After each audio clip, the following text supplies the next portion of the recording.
May and Doublelift from Liquid. Thanks, guys. I am here with Doublelift, victorious off of that win, beating Team Solo Mid. Now, you were very open going into this game. You wanted to take down TSM, and not only did you pretty much destroy them in the game, but you also raised $15,000 for City Year, charity of Team Liquid, straight out of Reggie's pocket. Is this win as satisfying as you thought it was going to be? Wow, I didn't even know that, but yeah, that adds icing on the cake. Honestly, yeah, it was really satisfying. I think it's really funny how Sven and Mithy say they're the gods of Europe and they're like the best in the West, and I don't know, it's just like we just absolutely murdered them, and I just think it was a really fun game. You know, like we got to play our game, and like any team I'm on, I just want us to be proactive and be aggressive, and I thought we really did a good job of that this game. Well, tell me about the new team dynamic on Team Liquid. You had your team that was ready to support you and help you in getting revenge on TSM. How does it compare to your other past teams? You know, I thought I might be alone on my quest here, but actually, because they have Song and we have 3 former Immortals players, they all want to beat their former coach too because he was pretty hard on them. So I think, yeah, this whole thing it's just been a wild ride. Like the last 2 weeks, it's been a lot of grinding and like just like so many back and forth like arguments, discussions, and like practice, like late nights, and it all paid off. So I'm just really happy right now. Great. Well, you took game 1. How are you going to ensure that you continue winning throughout the split, starting with tomorrow's game versus Optic? Ooh, you know, I actually don't really even know who's on Optic, but we're pretty focused on this match. I have no idea, but I think it'll be an easy match. There you go. Easy match. Thank you so much, Doublelift, for this interview. We're going to throw it to our friends at the State Farm analyst desk. Thank you very much. I don't know what I'm up against, but I'm very confident going up against. If I don't know what they are, they must not be very good.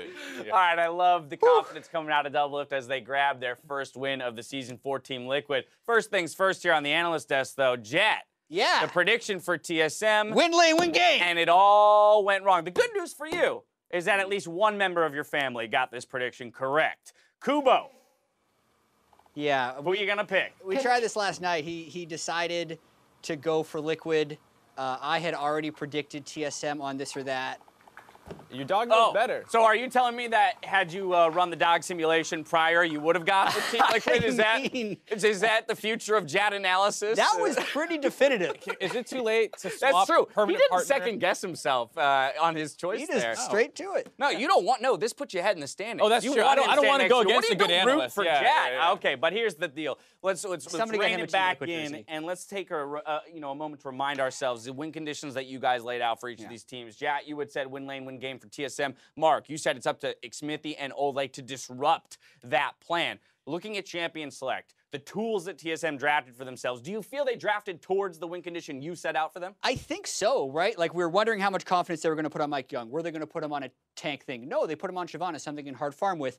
Then they also picked 3 lanes that should be able to at least theoretically and generate pressure early, and got a 4-minute Ocean Drake. That was like the first 5 minutes of that game were pretty much textbook.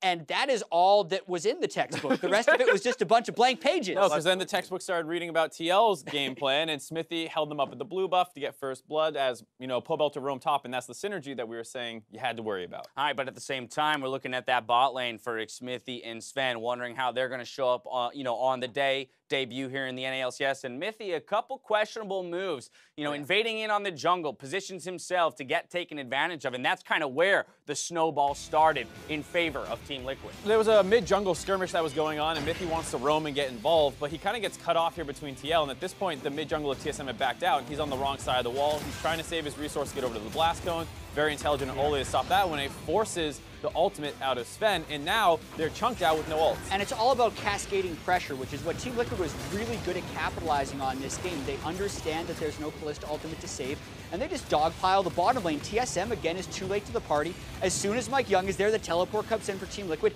Any little thing that TSM actually did wrong, because they were playing this really slowly, was instantly punished by Team Liquid. I mean, a triple kill picked up there. Let's jump 4 minutes ahead in game time to the mid lane. The Rift Herald gets dropped. Another 3-for-0 in favor of Team Liquid. Liquid about to take place. Absolutely. I mean, this is just, like Jad was saying, cascading. They already took topside. They already flipped up there, grabbed the Rift Throw, start coming down here. Great play overall by everyone to know what to do. Mithy is running forward to try and interrupt that suppression.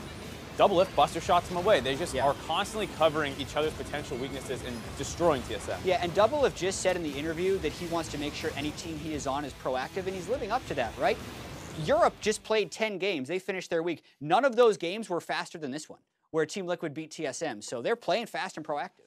I mean, that's one of the things people would talk about a little bit is how much slower they generally play in Europe. The bot lane of Sven and Mithy, not known as being a particularly aggressive bot lane. They got run over. And yeah, the dog pile that we're talking about here steamrolled them. I mean, it looked like 15 minutes in the game, they had swapped win conditions. All of a sudden, Team Liquid is winning 3 lanes across the board, and that's where I kind of want to start looking at individuals on each of these rosters. We talked a little bit about Sven and Mithy and kind of the poor performance and showing up here. I want to look at bright spots for Team Liquid. Who was overperforming in the face of their championship match or champion matchups? I think it's the kind of thing where it's very easy to look at the mid bot and how they all did, but I was particularly impressed by Impact because I think he was one of the people that everyone was saying was a bit of a reach on the side of Team Liquid, that they overpaid for him, and that sometimes in the regular season he's like the 7th best top laner, but here he took GP first pick early on. Hanser gets the counter pick, can't do anything with it, and then once the roams start coming in, Impact becomes completely online, has ultimates down the bot lane, and is following up with the rest of the team. I mean, survives that first 8 minutes, then gets the kill, is able to use his ults proactively towards the bot lane, and that's where I return to this Doublelift point,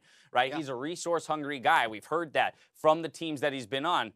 That's not necessarily a bad thing if the team is capable of funneling those resources into you and comfortable playing with that style. But I think that's going to be the real test for Team Liquid and their development over the next 9 weeks. Exactly. When you looked at this team's roster construction, the solo laners are actually not very demanding. Impact was top dive by himself. Pobelter has never needed to call people mid. So the natural inclination is to send everything bot lane. And why it works is because all the players are very experienced doing that already. So you're not pulling resources from a top laner who wants to get ganks. It should actually work if they keep playing to this level. Now, this said, a rivalry has been born today out of the conversation between the owners and the actual results of the match. Rather, Team Liquid up 1-0. The rematch is not until week 8 for these squads. So, hey, at a glance, one game of evidence. Where is it that TSM needs to make changes in the immediacy to get better as a squad based on this game? So I can imagine a lot of TSM fans freaking out after this game because you could remove the nameplates and just like TSM AD carry, TSM jungler. Right. It's the same team that they just blew apart from Worlds that played in that game. They had okay lanes where they're up in CS, and then they didn't do anything. They just waited for the other team to start beating them, and they have to fix that fast. Not that much practice. It's 1 game in 18, but it's very similar to how they exited and ended last year. I mean, I would imagine you're looking at a player like Mithy to kind of shore up those weaknesses. If I'm looking for a leader on TSM, obviously Bjergsen comes to mind. He's been a mainstay of the team and the roster, or the org rather, for quite some time. But Mithy is one of those guys I'm looking at to become an in-game leader and help propel Mike Young to a higher level of play. It's just obviously not quite there yet. And I think this is what people were saying with TSM initially. I think a lot of people are not ready to be like, TSM is no longer potentially going to be the best team in the league by week 8 or week 9. It's that they have to build that synergy. Song will have to work with them. Sven and Mithy, you need to remember, got 3 sums out for 1 4 minutes into the game off a good trade. It wasn't like they got rolled just by Doublelift and Ole. It was the team synergy that was pre-built from taking all these Immortals members. Yeah, there were always more Immortals people there when, or sorry, Immortals people. Team Liquid. There were more Immortals players in the bottom lane. Also, Team Liquid players in the bottom lane during any play where Doublelift and Ole were getting an advantage. These roster moves are going to play tricks on our heads for the first couple weeks here until we get the roster straight. Coming up next, we've got 2 teams making their League of Legends debut. After the break, 100 Thieves takes on Optic Gaming. Don't miss it.